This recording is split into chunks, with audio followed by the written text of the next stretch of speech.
एक तालिबानी नेता के फ़ोन कॉल से पाकिस्तान की टेंशन बढ़ गई है। 15 मई को भारत के विदेश मंत्री डॉक्टर एस जयशंकर और अफ़गानिस्तान के कार्यकारी विदेश मंत्री आमिर खान मुत्तकी के फ़ोन कॉल पर दोनों की बातचीत हुई। इस बातचीत में एस जयशंकर ने पहलगाम में हुए आतंकी हमले की निंदा करने के लिए मुत्तकी का शुक्रिया अदा किया। दोनों नेताओं ने भारत अफ़गानिस्तान के बीच दोस्ती और व्यापारिक समझौता बढ़ाने की बात की। अफ़गानिस्तान ने वीज़ा और भारत में बंद कुछ कैदियों की रिहाई का मुद्दा उठाया। जयशंकर ने भी इन दोनों विषयों पर विशेष ध्यान देने का वादा किया। पर बातचीत यहीं ख़त्म नहीं हुई। जयशंकर ने बिना पाकिस्तान का नाम लिए उसकी टेंशन बढ़ा दी। उन्होंने प्लेटफॉर्म एक्स पर लिखा, हमें खुशी है कि अफ़गानिस्तान ने उन फर्जी रिपोर्ट्स को झूठा बताया है और रिजेक्ट किया है जिनमें भारत और अफ़गानिस्तान के बीच विवाद पैदा करने की कोशिश की गई थी। जयशंकर ने उन रिपोर्ट्स का हवाला तो नहीं दिया, लेकिन सबने अनुमान लगा लिया कि ये बात पाकिस्तान की ही हो रही है। दरअसल पाकिस्तान ने दो तरह के दावे किए थे जिससे अफ़गानिस्तान और भारत के बीच दुश्मनी बढ़ सकती थी। नंबर एक, भारत और पाकिस्तान की लड़ाई में भारत के कुछ मिसाइल और ड्रोन अफ़गानिस्तान में जाकर गिरे थे। और नंबर दो, पाकिस्तान की मीडिया ये भी दावा कर रही थी कि भारत ने पहलगाम में फॉल्स फ्लैग ऑपरेशन चलाने के लिए तालिबान के लड़ाकों से मदद ली थी। पर अफ़गानिस्तान ने इन सब रिपोर्ट्स को रिजेक्ट कर दिया है, जिससे पाकिस्तान की उन कोशिशों पर पानी फिर गया है जिनमें वो भारत और अफ़गानिस्तान के बीच दुश्मनी पैदा करने की कोशिश कर रहे थे। पिछले कुछ समय से भारत और अफ़गानिस्तान के बीच रिश्ते मजबूत हुए हैं और पाकिस्तान के अफ़गानिस्तान के साथ रिश्तों में तनाव आया है। जानकार कहते हैं कि पाकिस्तान हमारे अफ़गानिस्तान के साथ बेहतर होते रिश्तों से असहज है और उन्हें ख़राब करने की पूरी कोशिश कर सकता है। पर अब दोनों देश के विदेश मंत्रियों के बीच हुई इस ऐतिहासिक फ़ोन कॉल ने इन कोशिशों को और नाकाम कर दिया है। हम इसे ऐतिहासिक फ़ोन कॉल इसलिए कह रहे हैं क्योंकि 2021 में तालिबान के सत्ता में आने के बाद इस तरह की ये पहली बातचीत है। इससे पहले तालिबान के पहले टर्म में ऐसा हुआ था जब भारत के तत्कालीन विदेश मंत्री जसवंत सिंह ने दिसंबर 1999 में अफ़गानिस्तान के तत्कालीन विदेश मंत्री वकील अहमद से संपर्क किया था। उस समय पाकिस्तान से आए आतंकियों ने एयरप्लेन IC-814 को हाईजैक कर लिया था और उससे लेकर काबुल चले गए थे। तो आज के शो में हम जानेंगे दोनों देश के विदेश मंत्रियों की फ़ोन कॉल पर क्या बात हुई, इस फ़ोन कॉल ने पाकिस्तान को किस तरह असहज किया है, अफ़गानिस्तान के पाकिस्तान के साथ रिश्ते क्यों बिगड़े और भारत के साथ कैसे बेहतर हुए, सब विस्तार से जानेंगे। नमस्कार, स्वीकार कीजिए साजिद का। आप खबरगांव का डेली इंटरनेशनल बुलेटिन राजदूत देख रहे हैं।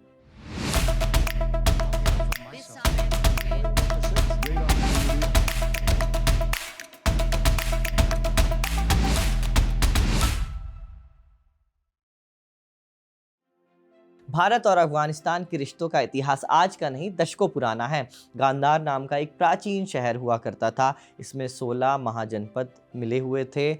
ये शहर मौजूदा पाकिस्तान और अफगानिस्तान के कुछ हिस्सों में स्थित था। गांधार कला और बौद्ध धर्म का एक महत्वपूर्ण केंद्र था। यहाँ से अफगानी छात्र नालंदा और तक्षशिला विश्वविद्यालय में पढ़ने आया करते थे। महमूद गजनवी और मोहम्मद गौरी ने भारत पर आक्रमण किया था। ये अफगानिस्तान से ही आए थे। उनके बाद मुगल आए और फिर अंग्रेज़ों से हमें आज़ादी मिली 15 अगस्त 1947 को और उसी दिन अफगानिस्तान में हमें एक मुल्क के तौर पर मान्यता दे दी थी। उस समय अफगानिस्तान के राजा थे मोहम्मद ज़ाहिर शाह। अफगानिस्तान ने भारत को मान्यता तो दे दी, लेकिन भारत से ही अलग होकर बने पाकिस्तान को मान्यता देने से इनकार कर दिया। उसकी वजह थी डूरन लाइन। ये पाकिस्तान और अफगानिस्तान के बीच की सीमा है। इसका जिक्र हम आगे भी करेंगे, इसलिए वीडियो पूरा देखा करिए। तो हुआ ये कि पाकिस्तान ने अफगानिस्तान के कई इलाकों, विशेष तौर पर पश्तून बाहुल क्षेत्रों पर अपना दावा किया हुआ था। इस वजह से उसने UN में पाकिस्तान के खिलाफ वोट कर दिया, लेकिन बाद में मामला बातचीत से सुलझा लिया गया। 1949 में भारत और अफगानिस्तान ने ट्रीटी ऑफ फ्रेंडशिप साइन कर ली। 1950 और 60 के दशक में भारत तरक्की की राह पर निकल चुका था। उसने साथ साथ अफगानिस्तान में भी बराबर इन्वेस्ट किया। सबसे ज़्यादा शिक्षा और व्यापार के क्षेत्र में पैसे लगाए। कट्टू साल 1979 मतलब 1979, अफगानिस्तान का राजनीतिक माहौल तेज़ी से बदल रहा था। एक बरस के अंतराल में 3 राष्ट्रपतियों की हत्या हो चुकी थी। मोहम्मद दाऊद, नूर मोहम्मद तराकी और हफीजुल्लाह अमीन। अमीन की हत्या के पहले से ही सोवियत यूनियन के सैनिक अफगानिस्तान के अंदर दाखिल होने लगे थे। सोवियत यूनियन ने बाबरा कमाल को सत्ता सौंपी बतौर कठपुतली सरकार। सारे आदेश मॉस्को से आते थे, रूस से आते थे। सोवियत यूनियन तुरंत वापस लौटने के मूड में तो नहीं दिख रहा था, उनका ऐसा इरादा नहीं था। कम्युनिस्ट सरकार को स्थापित करना ही उनका असल मकसद था। लेकिन ये काम इतना भी आसान नहीं था, क्योंकि वहाँ मुजाहिदीन तैयार बैठे थे। कम्युनिस्ट नास्तिक थे वे धर्म को नहीं मानते थे, इसलिए मुजाहिदीनों को इस्लाम पर ख़तरा नज़र आया। मुजाहिदीनों को अमेरिका, पाकिस्तान और सऊदी अरब ने भरपूर सपोर्ट किया। मुजाहिदीनों ने सोवियत संघ के खिलाफ जिहाद छेड़ दिया। इनमें से अधिकतर वे लोग थे जो अफगानिस्तान और पाकिस्तान के मदरसों से शिक्षा लेकर आ रहे थे। उस समय सोवियत यूनियन और भारत करीब हुआ करते थे, इसलिए भारत ने सोवियत यूनियन की अफगानिस्तान पर चढ़ाई का समर्थन किया। उन्हें सोवियत यूनियन से लड़ने के लिए अमेरिका, सऊदी अरब और पाकिस्तान का समर्थन मिला। मुजाहिदीनों ने पूरी ताकत से सोवियत यूनियन के खिलाफ जंग लड़ी। उन्हीं मुजाहिदीनों के एक ग्रुप तालिबान ने 1996 में अफगानिस्तान की सत्ता पर कब्जा कर लिया। उस समय तालिबान के नेता थे मुल्ला उमर, तालिबान के फाउंडर और उनके रूहानी लीडर। 1997 में उन्होंने मुल्क का नाम बदल दिया, इस्लामिक अमीरात ऑफ अफगानिस्तान रख दिया। भारत ने तालिबान सरकार को उस समय भी मान्यता देने से मना कर दिया। फिर आई 11 सितंबर 2001 की तारीख। अमेरिका के वर्ल्ड ट्रेड सेंटर में आतंकवादी हमला हुआ। हमले का mastermind Osama bin Laden Afghanistan में छिपा हुआ था। मुल्ला उमर उनके साथ संपर्क में थे। अमेरिका ने ओसामा को सौंपने का अल्टीमेटम जारी किया, लेकिन उमर ने मना कर दिया। इससे अमेरिका नाराज हुआ। अक्टूबर 2001 में अमेरिका ने अफगानिस्तान पर चढ़ाई कर दी। इन अमेरिकी हमलों को तालिबान झेल नहीं पाया। उसके लड़ाके गांव के पहाड़ी इलाकों में जाकर रहने लगे। अमेरिका ने 2004 में वहां हामिद करज़ई की कठपुतली सरकार बना दी। वो अफगानिस्तान के राष्ट्रपति बने और भारत ने फौरन उस समय करज़ई की सरकार को मान्यता दे दी। इस सरकार को समर्थन देने के लिए अमेरिकी सैनिक अफगानिस्तान में मौजूद रहे। उनकी तालिबानियों से छोटी मोटी झड़प चलती रही। 2009 में अमेरिका के तत्कालीन राष्ट्रपति बराक ओबामा ने अफगानिस्तान में अमेरिकी सैनिकों की संख्या बढ़ा दी। 2013 में मुल्ला उमर की मृत्यु हो गई। तालिबान कमज़ोर पड़ा, लेकिन 2015 के बाद उसने कमबैक किया। ऐसी लड़ाई लड़ी कि अमेरिकी सैनिक 19 साबित हुए।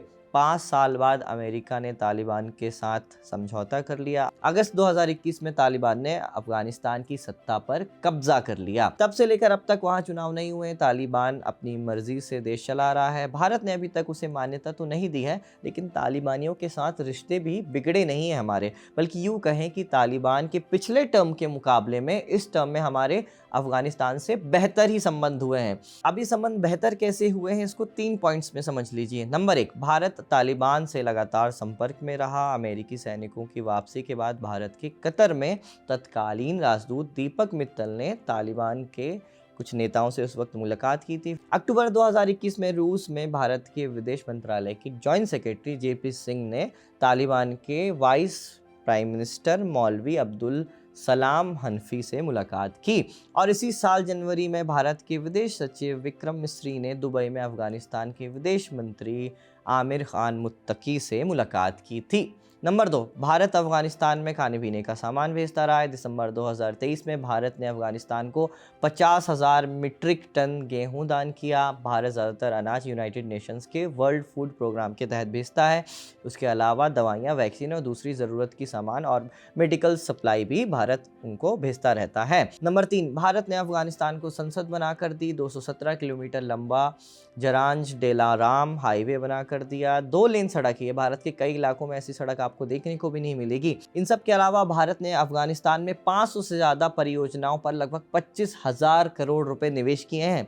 लेकिन भारत ने ये मदद क्यों की? बदले में हमें क्या मिला? हमारे बिजनेसेस वहाँ पर बढ़े। अफगानिस्तान ने वादा किया कि वो आतंकी संगठनों को अपने यहाँ पनाह नहीं देगा और ना ही अपनी धरती का इस्तेमाल भारत के खिलाफ होने देगा, ऐसा तालिबान ने वादा किया। भारत की मौजूदगी से वहाँ चीन और पाकिस्तान का प्रभाव कम हुआ है। पाकिस्तान, वही पाकिस्तान जिसने 2021 में तालिबान के सत्ता में लौटने पर खुशियां मनाई थी, वहाँ के तत्कालीन प्रधानमंत्री इमरान खान ने तो इसे कह दिया था कि तालिबान ने गुलामी की जंजीरें तोड़ी हैं। पर अब पाकिस्तान की तालिबान सरकार से क्यों नहीं बन रही है? इसकी 3 वजह मालूम पड़ती है। नंबर 1, सीमा विवाद। 12 नवंबर 1993 को ब्रिटेन ने भारत और अफगानिस्तान के बीच एक रेखा खींची। अब्दुल रहमान और ब्रिटिश भारत के foreign secretary sir Henry Mortimer Durand ने इसमें अहम भूमिका निभाई, इसलिए सर डूरंड के नाम पर इस रेखा का नाम डूरंड लाइन रख दिया गया। अफगानिस्तान 1919 के साल में ब्रिटेन के नियंत्रण से निकल गया। 1947 में भारत को भी आज़ादी मिल गई। पाकिस्तान बना। इसके बाद डूरंड लाइन भारत की बजाय पाकिस्तान और अफगानिस्तान के बीच की सीमा बन गई। डूरंड लाइन के आसपास के इलाकों में दो जाति समूह रहते थे, पंजाबी और पश्तून। डूरंड लाइन से पहले पश्तून पंजाबियों के बढ़ते प्रभाव को रोकने के लिए लड़ रहे थे। जैसे ही लाइन खींची गई, पश्तून दो हिस्सों में बंट गए। 2017 में जब डूरंड लाइन के आसपास आतंकी घटनाएं बढ़ने लगी, तब पाकिस्तान ने सीमा बंदी करने का फैसला लिया। डूरंड लाइन की लंबाई लगभग 2700 किलोमीटर है। पाकिस्तान ने 13 फुट ऊंची फेंसिंग लगाने की योजना बनाई। बॉर्डर पर 1000 से ज़्यादा वॉच टावर लगाए जाने वाले थे, ऐसा प्रपोजल था। इसके अलावा सर्विलांस कैमरे वगैरह भी लगाए जाने का प्लान था पाकिस्तान का, लेकिन तालिबानियों ने सत्ता में आने के बाद इसका विरोध किया। कहा कि इससे कई परिवार बढ़ जाएंगे। आज तक फेंसिंग का काम पूरा नहीं हो पाया है और इसलिए अफगानिस्तान से इतनी आसानी से आतंकवादी घुसपैठ कर लेते हैं और यही सीमा विवाद बना है दोनों देशों के बीच। नंबर 2, तहरीके तालिबान पाकिस्तान यानी टीटीपी। टीटीपी ने लगभग 2 दशकों से पाकिस्तान की सरकार के खिलाफ जंग का ऐलान किया हुआ है। अब तक टीटीपी पाकिस्तान में दर्जनों बड़े आतंकी हमले कर चुकी है। सबसे भयानक हमला 2014 में हुआ था पेशावर के स्कूल में। इसमें लगभग 150 लोग मारे गए थे, इनमें से 132 स्कूली बच्चे थे। इस हमले के बाद पाकिस्तान की सेना ने टीटीपी के खिलाफ ऑपरेशन चलाया। टीटीपी की ताकत आधी हो गई, बचे कुछ आतंकी अफगानिस्तान चले गए, लेकिन धीरे धीरे उन्होंने पाकिस्तान में वापसी की। अक्टूबर 2021 में पाकिस्तान के तत्कालीन प्रधानमंत्री इमरान खान ने टीटीपी को युद्ध विराम का प्रस्ताव दिया। उस समय कहा था कि अगर हमले तुमने बंद कर दिए तो तुम्हारे कमांडर्स जेल से रिहा कर दिए जाएंगे। ये युद्ध विराम कुछ समय तक तो चला, लेकिन दोनों पक्षों के बीच बातचीत नहीं बनी। नवंबर 2022 में ये युद्ध विराम खत्म हो गया। टीटीपी ने पूरे देश में आतंकी हमले करने का ऐलान किया। तब से लेकर अब तक टीटीपी कई बड़े हमले पाकिस्तान की फौज पर कर चुका है, सिविलियंस पर कर चुका है। इसमें अब तक पाकिस्तानी सेना के दर्जनों सैनिक और आम नागरिक भी मारे जा चुके हैं। पाकिस्तान ये आरोप लगाता है कि अफगानिस्तान टीटीपी को अपने ज़मीन में संरक्षण दे रहा है। नंबर 3, पाकिस्तान में करीब 35 लाख अफगानिस्तान के नागरिक रह रहे हैं।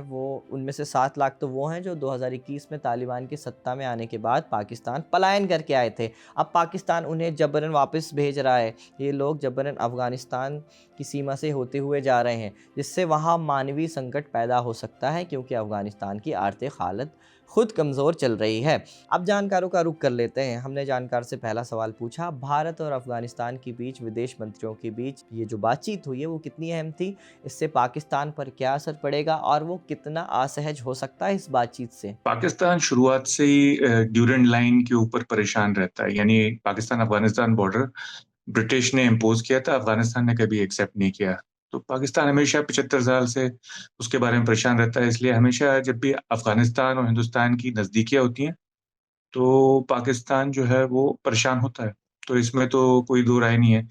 और आजकल हालात इतने खराब है दोनों के बीच में, पाकिस्तान और अफगानिस्तान के बीच में, यानी कि पाकिस्तान और तालिबान के बीच में, क्योंकि पाकिस्तान कहता है कि वो तहरीक तालिबान पाकिस्तान को शनाख्त देते हैं।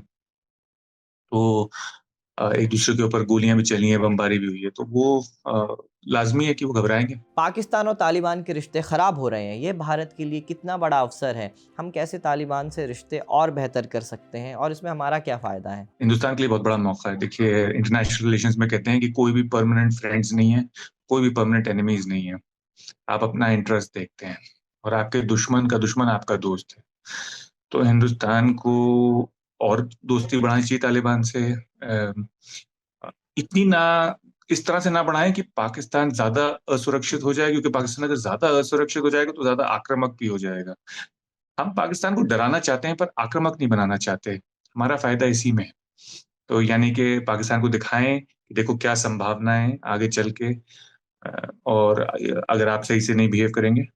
दूसरी बात यह है कि अगर किसी तरह का कोऑपरेशन कर सकते हैं अफगानिस्तान के साथ तो करें। अफगानिस्तान बहुत चाहता है, तालिबान बहुत चाहता है, उनको मेडिकल टूरिज्म चाहिए इंडिया में, उनको डेवलपमेंट वर्क चाहिए अपने मुल्क में, डैम वैम ये सब बनवाने के लिए। तो वो बहुत उत्सुक है, तो हमें उनकी मदद करनी चाहिए। उनको अगर हम इस तरह से करेंगे तो हमारा लेवरेज भी बना रहेगा तालिबान के ऊपर, यानी कि आगे से वो कोई हमारे खिलाफ हरकत नहीं करेंगे। उनको भी पता होगा कि कुछ खोने को है अगर वो कुछ करेंगे हमारे खिलाफ। आज का राजदूत यहीं समाप्त होता है। इसे आपके लिए रिकॉर्ड किया था हमारे साथी इरशाद ने। मेरा नाम है साजिद। देखते रहिए खबर गाँव।